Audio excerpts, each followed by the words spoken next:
মানুষের জীবনের অসফলতার প্রধান কারণ মানুষ নিজেই। কারণ তার ভয়, ভুল হয়ে যাওয়ার ভয়, ব্যর্থ হয়ে যাওয়ার ভয়। মানুষ কোনো কাজ শুরু করতেই চায় না, সে তার পরিচিত গণ্ডির থেকে বেরিয়ে আসতে চায় না। তাই স্বামীজি বলছেন, সমস্ত ভয়কে দূর করে দাও। তুমি ব্যর্থ হবে না তুমি সফল হবে, তোমার কাজ ভুল হবে না ঠিক হবে, না সেই কাজটি করতে অনেকটা সময় লাগবে, এত চিন্তা করো না। কাজ শুরু করতে হবে, তাই শুরু করে দাও।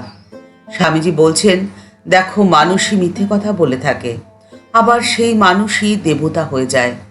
কিছু করা চাই, হোক না তা অন্যায়। কিছু না করার থেকে কিছু করা তো অনেক ভালো। গরু তো কখনো মিথ্যে কথা বলে না, কিন্তু সে চিরকাল গরুই থাকে। তাই যখনই কিছু করার কথা ভাববে, অত দুশ্চিন্তা না করে কাজ করা শুরু করে দাও। তাই অলসতা অকর্মণ্যতাকে দূরে সরিয়ে দিয়ে একবার শুধু ঝাঁপ দাও। জোর করে একবার ঝাঁপ দিতে পারলেই বিপরীত অবস্থাকে জয় করা খুব সম্ভব। কারণ মানুষই সব করতে পারে, এই বিশ্বাস নিজের উপরে রাখো, দেখবে জয় তোমারই হবে।